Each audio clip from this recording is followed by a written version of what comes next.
اللهم صل على سيدنا محمد وعلى آل سيدنا محمد وأصحابه وبارك وسلم. رب اشرح لي صدري ويسر لي أمري واحلل عقدة من لساني يفقهوا قولي. اللهم رب يسر ولا تعسر وتمم بالخير. وبك نستعينك يا فتاح.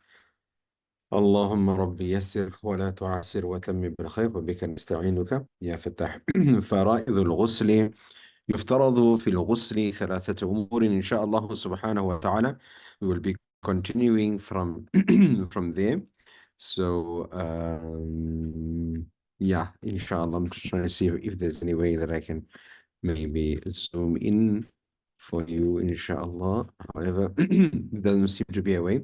يفترض في الغسل ثلاثة أمور. There are three actions which are considered or which have been obligated by the Sharia in ghusl. Number one, al-madmadatu, gargling of the mouth. So from the madmadatu, from the gargling of the mouth, we can understand it to be the purification of the interior cavity of the mouth. Number two, al-istinshaqu is the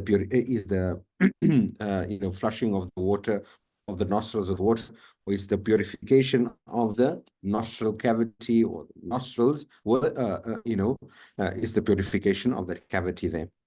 Number three, إيصال الماء إلى جميع البدن بحيث لا يبقى في البدن مكان يابس. Number three is the third part of ghusl is that a person allows water to reach every part of his body in such a comprehensive manner that that there remains no part of his body dry. So these are the three fara'id, the ghusl. If these three aspects are accomplished or they are found or they are achieved, then a person would have achieved or would be in the state of ghusl, purity. Sunanul ghusli, the following aspects are sunnah in ghusl. تسن الأمور الآتية في الاغتسال فينبغي للمغتسل مراعاتها ليكون الاغتسال على وجه على وجه على وجه على وجه أكمل. The following matters are sunnah in wudu, therefore it is necessary for a person who is going to make wudu to pay it due consideration so that his wudu can be it can be achieved with a greater level of perfection.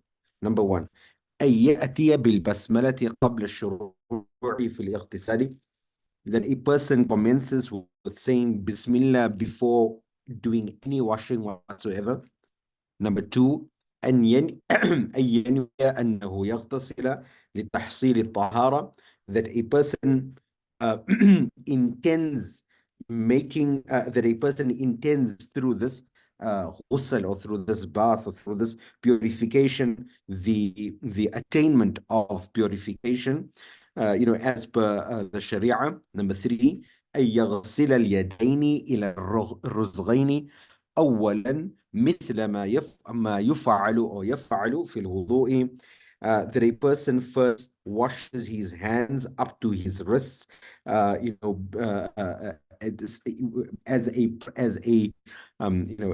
the first act that he does, just as is done in wudu. Now, this refers more specifically to when a person is using a bucket system and a person is scooping water out of a container.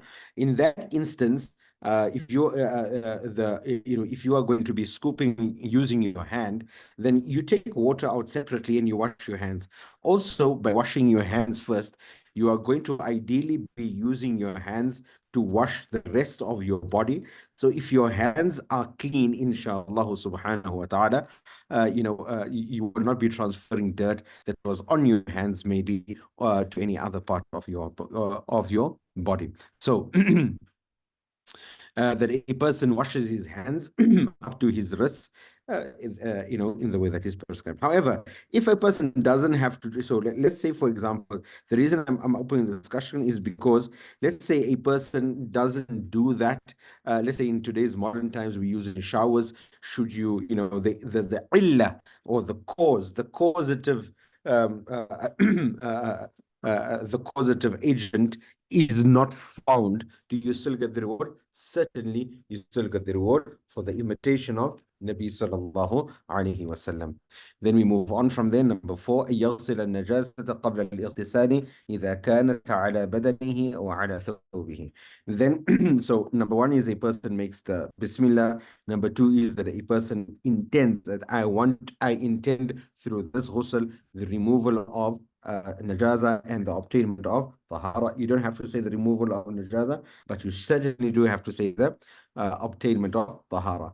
And that is then a person washes his hands up to his wrists, and then after that a person washes them, or rather that a person washes any soiled areas, or even areas that are prone to be swelling, prone for swelling. This is, the area in between the thighs, etc. So a person washes these areas of najaza before commencing with the actual ghusl, the actual rituals of the ghusl. And if a person has any, it is also sunnah to wash your clothes. So, yeah, it says that if a person has, like, for example, if you had underwear and your underwear was soiled through najasa, then you should also wash it.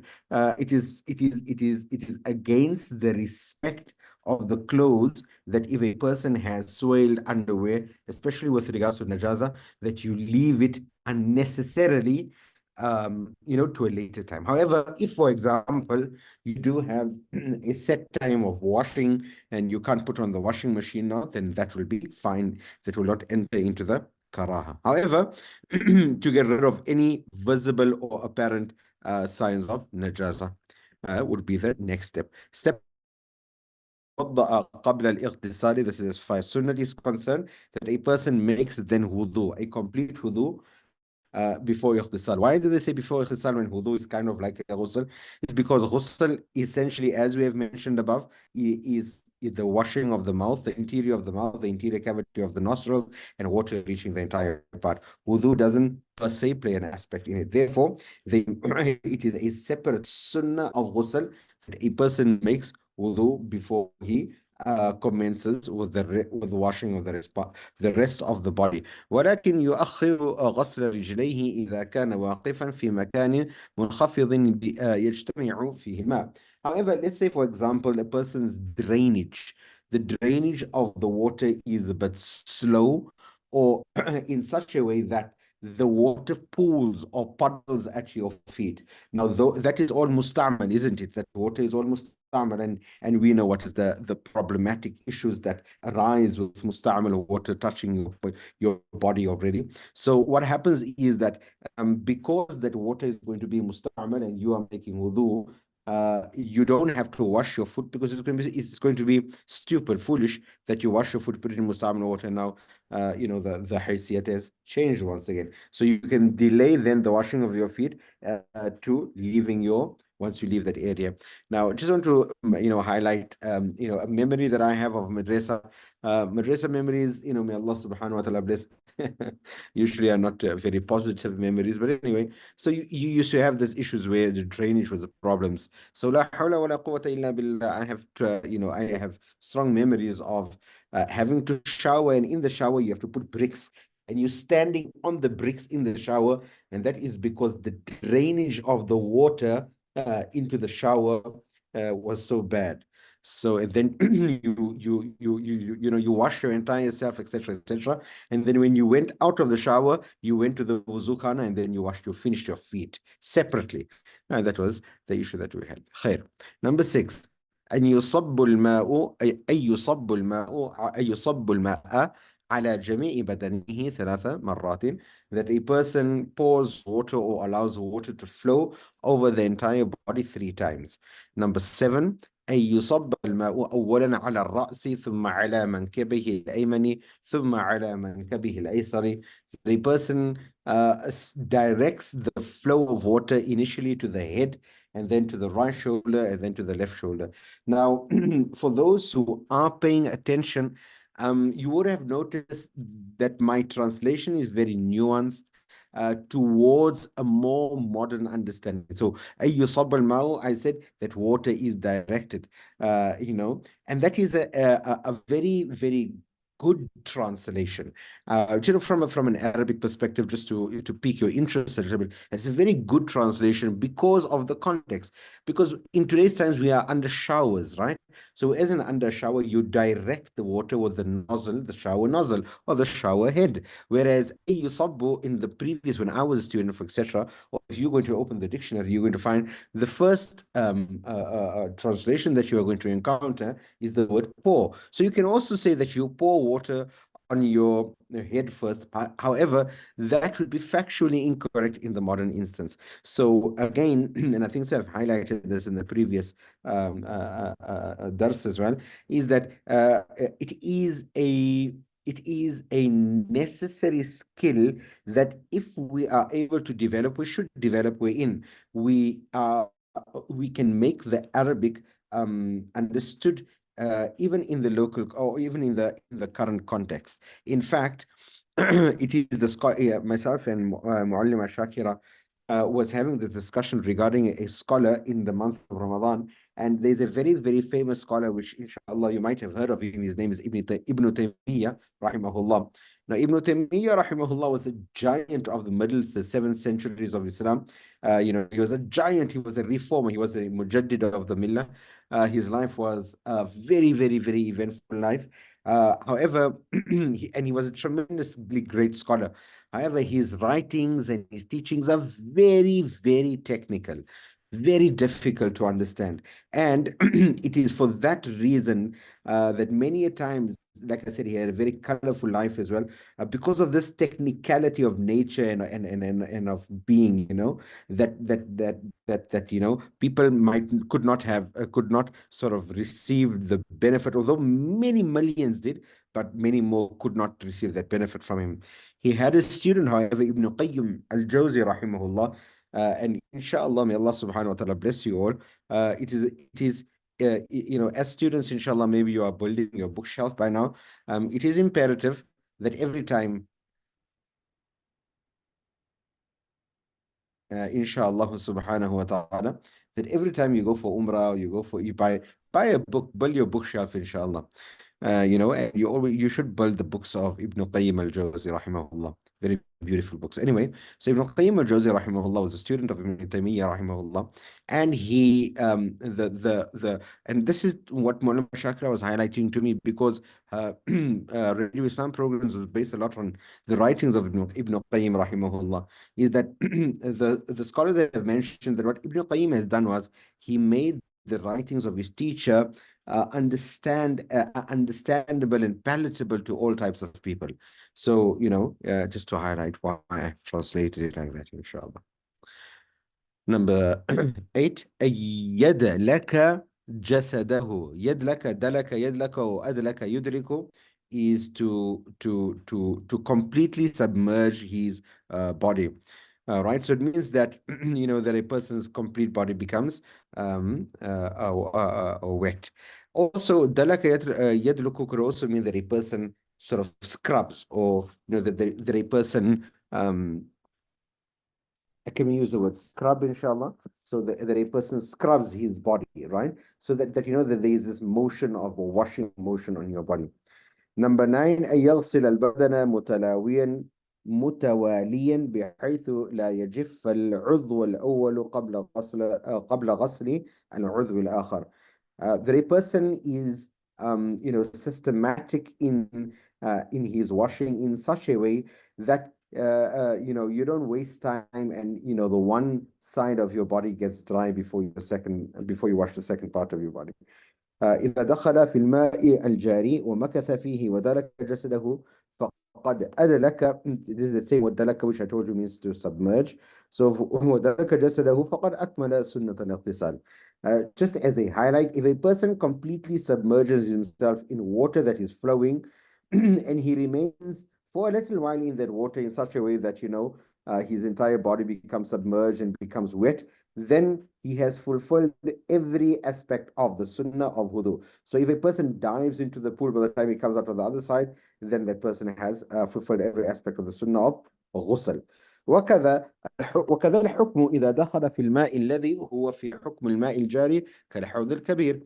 And the similar ruling will be applicable to a person who jumps into a body of water that falls, or that he is given the jurisdiction of flowing water, as we had discussed, many months earlier, in our, ahkamul bi'ar, abar, etc. However, what they are saying is that simply is that if a person submerges himself and keeps himself submerged for a while, in such a way that the water reaches everywhere, then he would have similarly fulfilled the rights or the obligations of the sunnah of ghusl.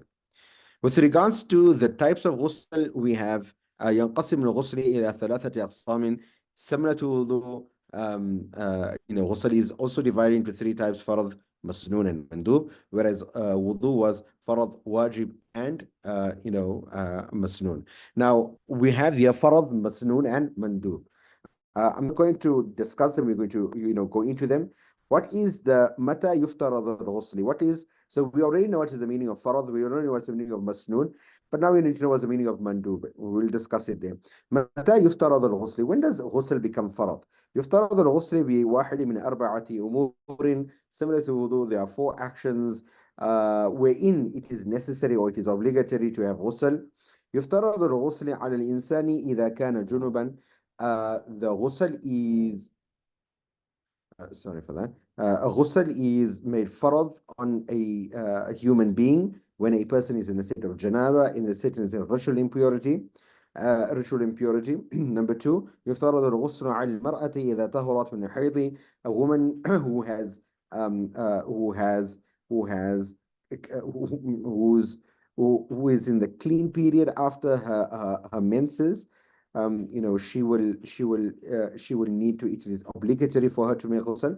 يفترض الغسل على المرأة إذا طهرت من النفاس. Similarly, a woman who has stopped her afterbirth bleeding, when she has become pure from her nifas, she will need to obligatorily make ghusl. And يفترض تغسيل الميت على الأحياء.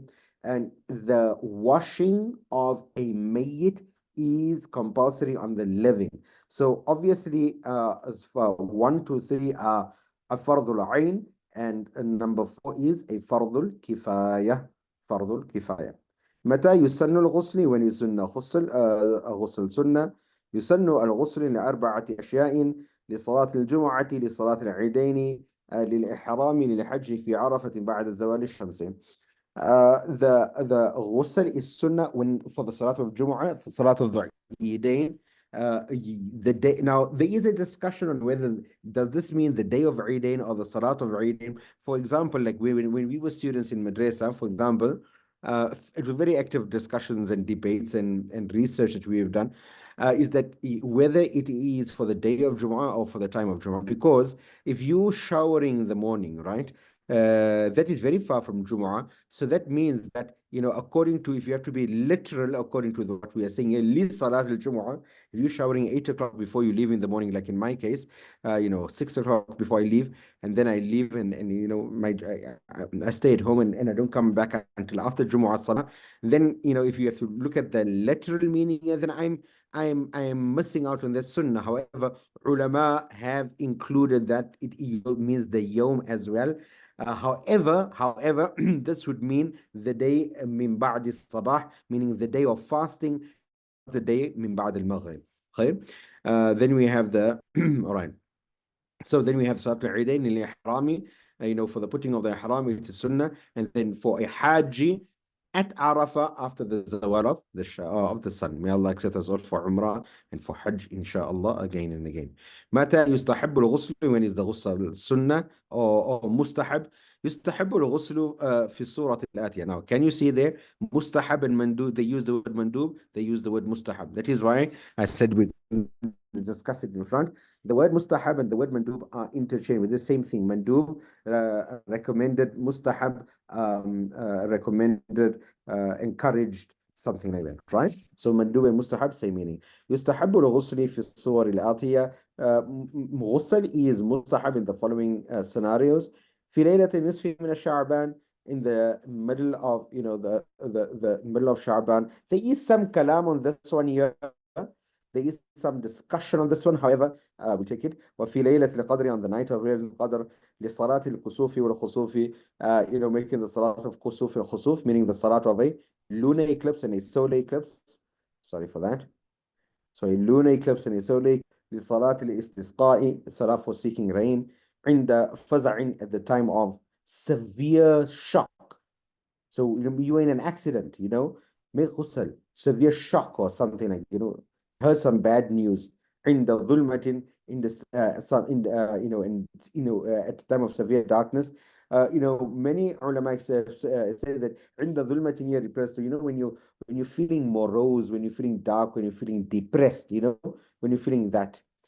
عند ريح شديد, when there is a severe wind, right? عند لبس ثوب جديد, when you wear new clothes.